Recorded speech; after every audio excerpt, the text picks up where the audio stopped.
Halo, saya Ega. Selamat datang di Dinas Bangunan dan Permukiman Kota Bekasi. Pada edisi kali ini saya akan menyampaikan mengenai program bidang perumahan dan permukiman serta target penanganan permukiman kumuh menjadi layak huni.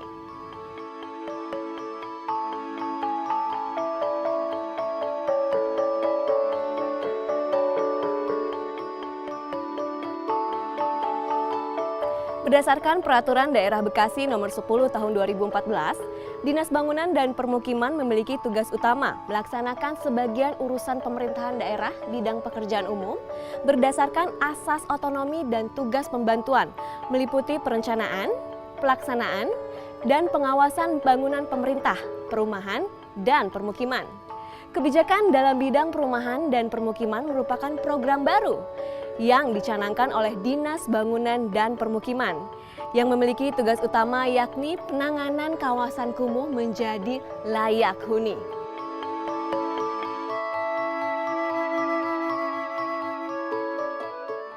Lingkup permasalahan yang ditangani oleh bidang perumahan dan permukiman adalah penyediaan drainase dan jalan lingkungan, penyediaan sarana dan prasarana air limbah domestik dan air bersih, penyediaan ruang terbuka hijau atau RTH, membangun sarana, prasarana, dan fasilitas umum penunjang lainnya.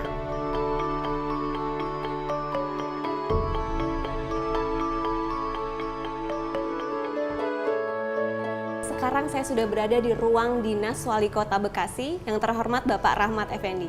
Halo Pak, selamat pagi. Selamat pagi. Apa kabar Pak? Baik. Bisa minta waktunya sebentar Pak? Oh silakan, Ya, silakan. terima kasih Pak. Ya. Baik Bapak Wali Kota, bagaimana penjelasan Bapak mengenai kebijakan pemerintah Kota Bekasi terkait program perumahan dan permukiman yang ada di Dinas Perumahan dan Permukiman serta pencapaiannya terkait visi misi Kota Bekasi? Yang pertama berkenaan dengan program lingkungan kumuh dan sanitasi, itu kalau kita lihat di RPJMD-nya memang rumpunnya masuk kepada Dinas Disbankim.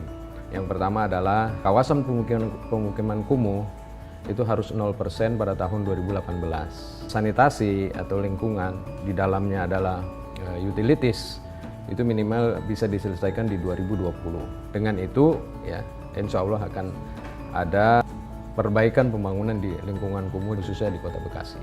Ya, skala prioritasnya adalah tahun 2016 ini adalah tahun infrastruktur, di dalamnya ada sanitasi satu dan lain hal. Ya, terus tahun 2017 adalah investasi dan di 2018 zero kawasan kumuh itu akan sesuai dengan program. Visi dan misi Kota Bekasi tahun 2013 hingga 2018 adalah Bekasi yang maju, sejahtera dan iksan. Selaras dengan target Rencana Pembangunan Jangka Menengah atau RPJMN 100-0-100, yakni memberikan akses air minum 100%, mengurangi kawasan kumuh hingga 0%, dan menyediakan akses sanitasi layak 100% untuk masyarakat Indonesia pada 2019. Visi misi Kota Bekasi dan target RPJMN inilah yang menjadi landasan kebijakan bidang perumahan dan permukiman Kota Bekasi.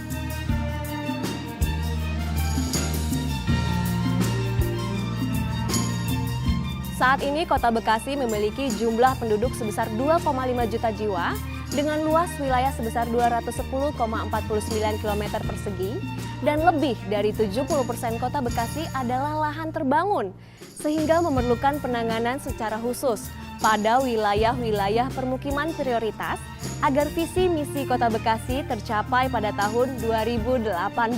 Dalam penanganan kawasan kumuh dan memberikan akses sanitasi 100%, program perumahan dan permukiman ini memiliki 4 tahapan, mulai dari perencanaan hingga implementasi. Di antaranya identifikasi kawasan yang mengacu pada dokumen strategi pengembangan permukiman dan infrastruktur perkotaan atau SPPIP.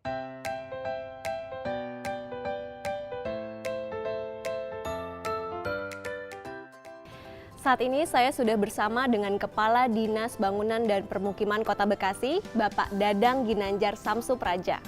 Baik Pak, selamat datang Pak. Apa kabar? Alhamdulillah. Boleh baik. ngobrol-ngobrol sedikit ya Pak Boleh, ya? boleh. Bapak, bagaimana pendapat Bapak tentang program permukiman dan perumahan di Kota Bekasi Pak? Baik, program Perumahan dan Pemukiman ini salah satu program yang ada di Dinas Bangunan dan Permukiman. Di antaranya adalah penyediaan drainase lingkungan, kemudian jalan lingkungan, penanganan rumah tidak layak huni atau rutilahu, ini menjadi layak nanti. Lalu juga penyediaan RTH lingkungan termasuk sanitasinya. Selain itu juga ada beberapa penyediaan sarana prasarana publik, diantaranya adalah penyediaan kantor RW, penyediaan kantor RT, pembangunan gapura. Nah, ini beberapa sektor yang menjadi tanggung jawab di bidang perumahan pemukiman. Rencana pembangunan kawasan permukiman prioritas, namanya juga prioritas ya. Jadi kita sedang melakukan identifikasi terhadap seluruh kawasan kumuh di 56 kelurahan di Kota Bekasi dengan target bahwa di 2018 insya Allah kawasan kumuh di Kota Bekasi ini bisa tertangani, kawasan kumuh tadi menjadi kawasan layak huni. Saya kira itu. Baiklah Bapak, terima kasih banyak atas waktunya. Semoga mencapai hasil yang Baik, diinginkan terima ya Pak kasih ya. dan mohon dukungannya dari seluruh lapisan masyarakat di Kota Bekasi.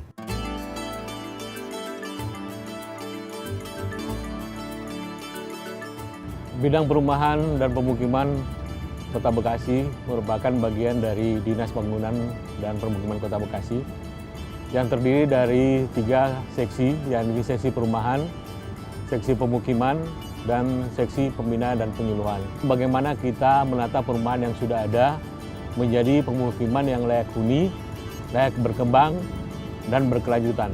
Ini merupakan tantangan buat kami dan staf agar ke depan bagaimana kita bisa membuat atau mengejar target-target yang sudah ditetapkan.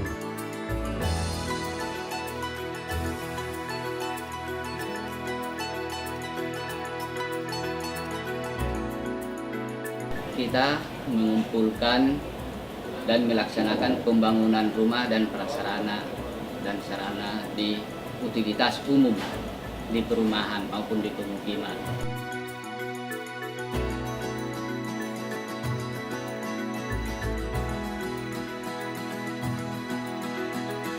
Menyiapkan bahan dan fasilitasi pembangunan rumah bagi masyarakat berpenghasilan rendah. Melaksanakan pembangunan rumah tidak layak huni atau rutilahu. Itu melaksanakan penyediaan dan rehabilitasi rumah korban bencana kota.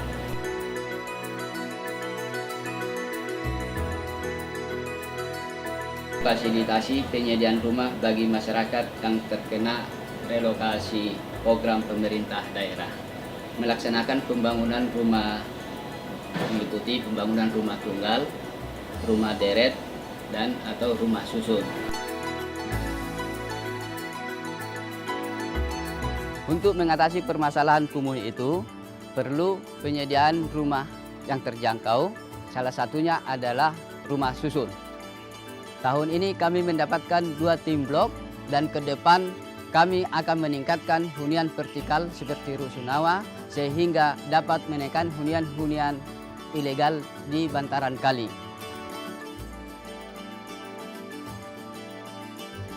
Saya sebagai Kepala Seksi Permukiman punya program yang luar biasa banyak diamanahkan kepada saya.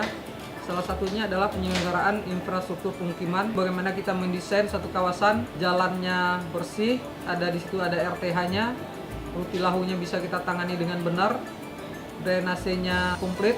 Dan ini memang suatu tantangan yang luar biasa ke depan dan menyedot anggaran juga yang tentunya tidak sedikit.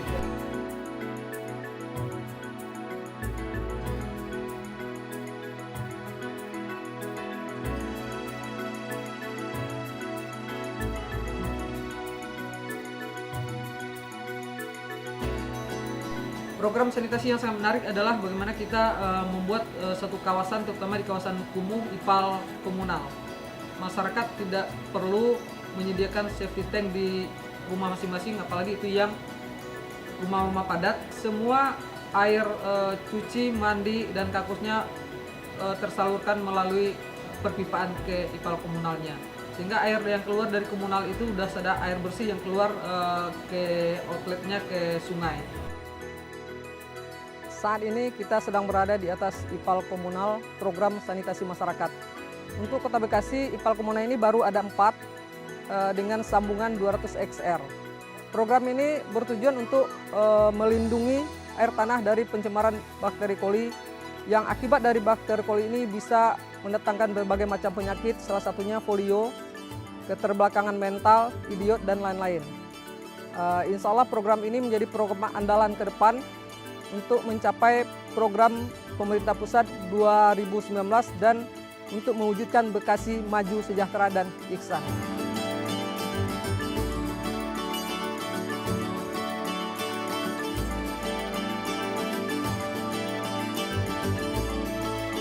Hal lain yang juga menjadi konsen kami adalah bagaimana mendesain sebuah kawasan yang layak dari sisi lingkungan dan kesehatan. Dan di sini juga kita bisa membuatkan RTH permukiman, taman-taman buat anak untuk bermain, dan untuk lansia.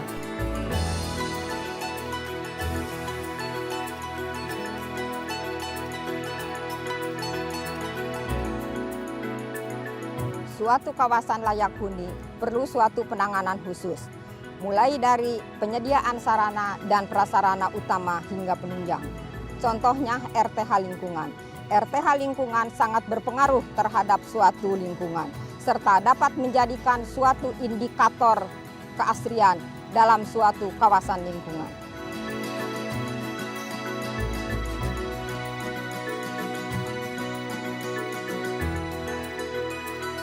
Saya memiliki tugas pokok dan fungsi adalah membantu kepala dinas dalam melakukan pembinaan proses pembinaan dan sosialisasi tentang peningkatan kualitas lingkungan di Kota Bekasi.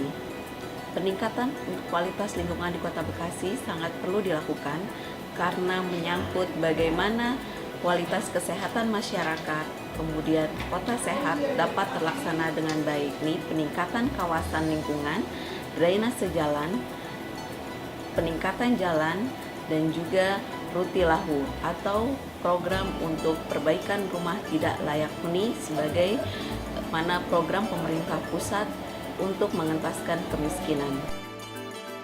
Ujung tombak dari program perumahan permukiman ini adalah bagaimana masyarakat bisa memahami lingkungan yang layak, sadar akan kesehatan lingkungan, sadar akan kebersihan lingkungan, dan yang utama adalah sadar dan peduli terhadap lingkungan yang asri.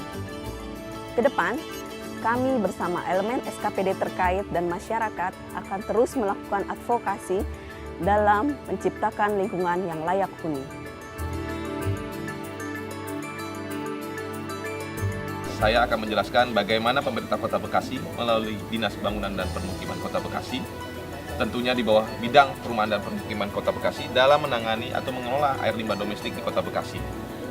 Banyak capaian-capaian yang telah kami lakukan dalam 8 bulan ini dan beberapa gebrakan atau inovasi yang kami lakukan dalam 8 bulan ini sehingga mengantarkan kami kepada sesuatu prestasi di tingkat nasional.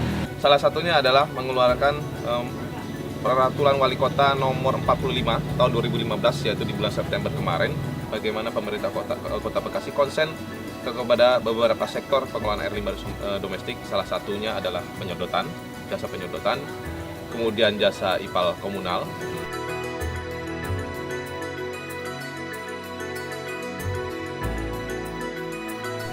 Pemerintah Kota Bekasi saat ini fokus pada bagaimana kita mengelola air limbah domestiknya pada sistem perpipaan. Ke depan, pemerintah Kota Bekasi akan menggelontorkan dana APBD-nya fokus pada pencapaian target RPJMN 100 di mana kami harus 100% itu mencapai akses sanitasi yang layak di Kota Bekasi.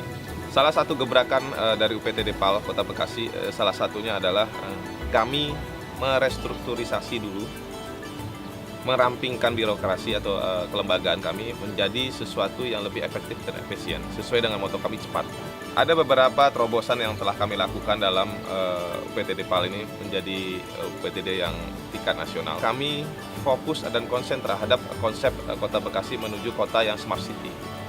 Kota yang smart city, melek teknologi, birokrasi atau alur kelembagaan yang lebih efektif dan efisien, dan pelayanan prima yang tentunya yang harus kami capai.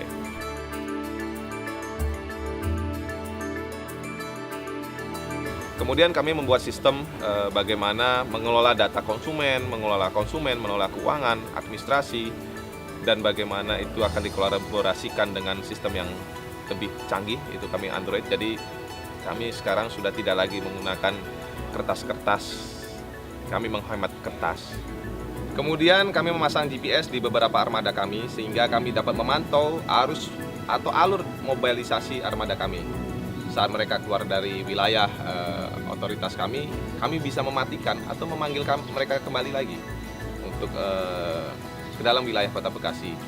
Sehingga kami juga bisa melihat bagaimana kebutuhan BBM, jarak, dan operasional dari armada itu sendiri. Sehingga semua akan lebih terpantau secara terbuka dan online. Tahap ketiga dalam pengembangan sistem yang berbasis pelayanan prima juga salah satu kami mengeluarkan kartu kendali atau kartu konsumen. Ini kartu akan ditempelkan di setiap konsumen kami, kemudian di setiap armada swasta. Sehingga saat petugas kami melakukan pelayanan, tinggal cukup difoto di Android dan semua data masuk ke sistem maksudnya. Sehingga setiap bulan saya tinggal hanya merekap apa-apa saja yang dilakukan oleh staf itu, baik secara absen, kinerja, dan target-target yang telah kami tetapkan.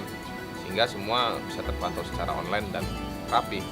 Tahun 2015 ini, pemerintah Kota Bekasi sesuai dengan instruksi Bapak Wali Kota Bekasi dan Bapak Kepala Dinas yaitu Bapak Dadang Ginanjar, bahwa tahun ini kami harus menuntaskan instalasi pengelolaan air limbah domestiknya kita, yaitu IPLT, itu menjadi baik dan tertangani. Sehingga di tahun ini pula dengan anggaran yang begitu besar yang hingga 15 miliar, kami sudah siap action di tahun 2017 dan target kami adalah go nasional. Demikianlah yang dapat saya sampaikan pada edisi kali ini. Sampai jumpa pada edisi selanjutnya.